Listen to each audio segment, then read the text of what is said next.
college, everyone knew Ilara Finch, even if most people barely noticed her. She sat in the third row of every lecture hall, hair always tied back, oversized hoodie sleeves pulled over her hands as she scribbled notes at lightning speed. Top of her class, STEM scholarship, never late, never loud, never invited, and never defended.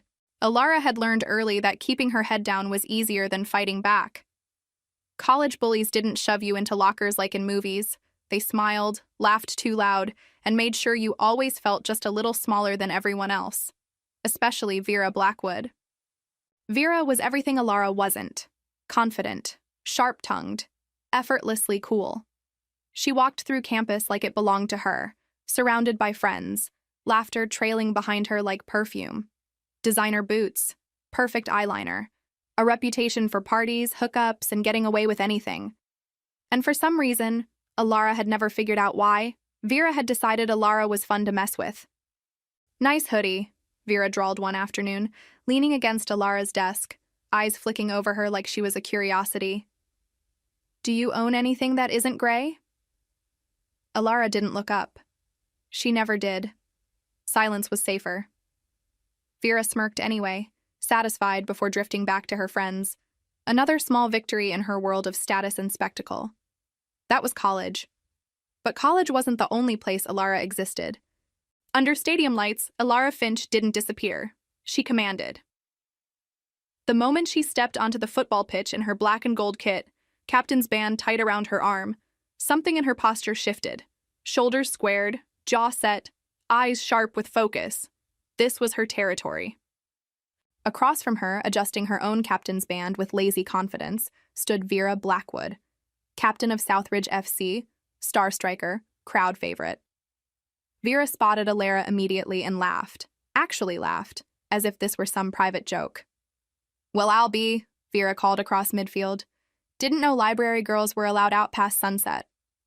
Ilara didn't smile. She stepped into position, eyes cold. "Try to keep up," she said flatly. The whistle blew.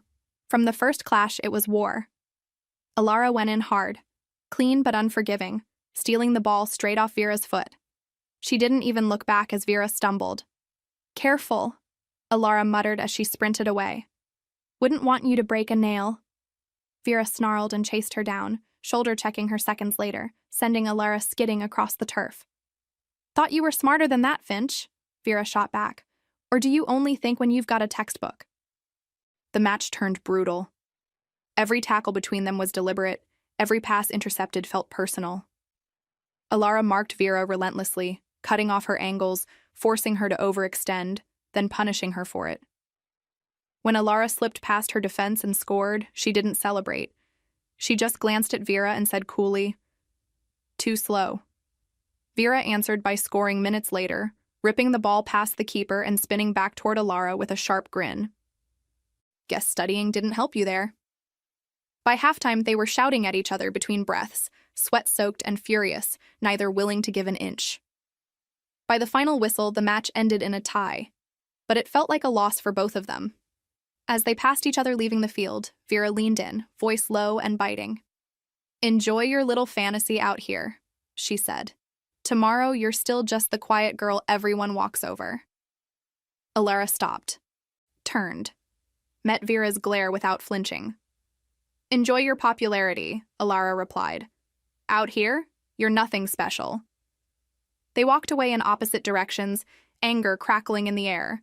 No respect, no admiration, just rivalry sharp enough to draw blood, and dangerously impossible to ignore.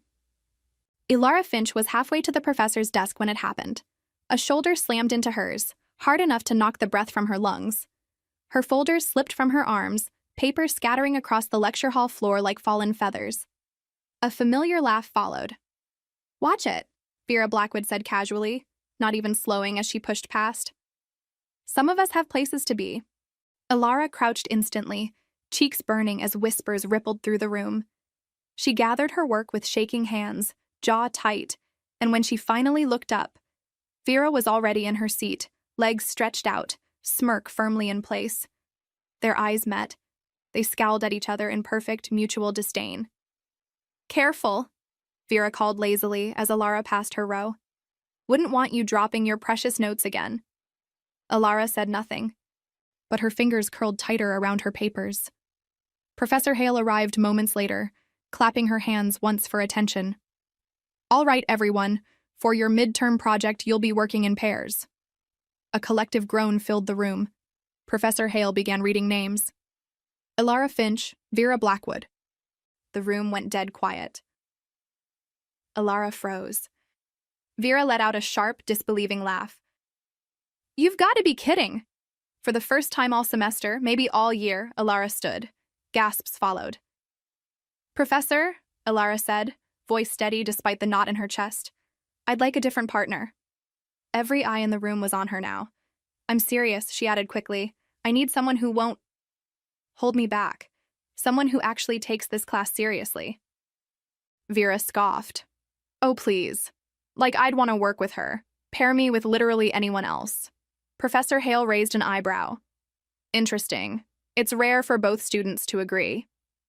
Hope flared, brief and fragile, then died. No, the professor said flatly. You'll work together. Learning to collaborate with people you dislike is part of the assignment.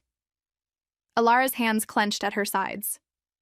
Vera rolled her eyes and slouched back in her chair, muttering, Fantastic. They didn't look at each other again. After class, the lecture hall emptied fast. Alara waited. Vera was halfway out the door when Alara finally spoke. Blackwood. Vera stopped, slowly turned. What, Finch?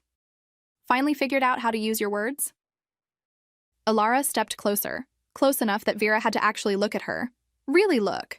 Not the quiet background girl, but someone sharp-eyed and unflinching. We're meeting in the library after school, Alara said. No hesitation, no apology. You're doing your part. I'm not picking up your slack. Vera blinked once, then laughed, low, amused. Wow, she said. Didn't know you had it in you. Alara held her ground. Be there, or don't. But if you fail, it's on you. She turned and walked away before Vera could respond. Vera watched her go, irritation buzzing under her skin, along with something far more unsettling. Because for just a split second, that wasn't the quiet nerd she'd dismissed all year. And she didn't know how she felt about that. The library was quiet enough to make every sound feel loud. Alara was already seated when Vera arrived. Of course she was. Books stacked neatly, laptop open, notes arranged with infuriating precision. She didn't look up when Vera dropped into the chair across from her. You're late, Alara said. Vera snorted. 5 minutes. Try not to faint. Alara's fingers paused over the keyboard. Slowly, she lifted her gaze. The look she gave Vera was the same one she used on the field. Cold, assessing, merciless. Sit down or leave, Alara said. I don't have time for posturing. Vera leaned back instead, deliberately relaxed. Funny, you never seem to run out of energy when we're playing. Alara slid a printed outline across the table. This is the project structure. You'll handle the case analysis. Vera glanced at it. Already decided that, Captain? Alara's jaw tightened. Don't call me that. Vera's lips curved. Why? You earn it every time you shut me down at midfield. Alara leaned forward slightly. If you put half as much effort into your studies as you do trying to get under my skin, you wouldn't be failing. That landed hard. Vera straightened, eyes flashing. You think I don't try? I think you try when it matters to you, Alara replied evenly. You're disciplined, aggressive, focused. You just pretend this, she gestured to the books, is beneath you. Their knees brushed under the table. Neither of them moved away. Vera laughed quietly, but there was no humor in it. You always this condescending, or is that just for your rivals? Alara didn't break eye contact. You wouldn't last a week on my team with your attitude. Vera leaned in, close enough that Alara could feel her breath. Funny. You don't seem to mind me that much when we're shoulder to shoulder. Alara's breath caught, just slightly. Focus, she said, sharper now. We're not on the pitch. Could have fooled me, Vera murmured. You've got that same look, like you're daring me to mess up. Maybe I am. Their faces were far too close now. Heat bled into the space between them, unwelcome, undeniable. Vera's gaze flicked briefly to Alara's mouth, then back to her eyes. Alara noticed. She pushed her chair back abruptly. Be here. Do the work. Don't make me regret this. Vera watched her stand, irritation curling into something darker and more confusing. You know, Vera said lightly, for someone who claims to hate me, you pay a lot of attention.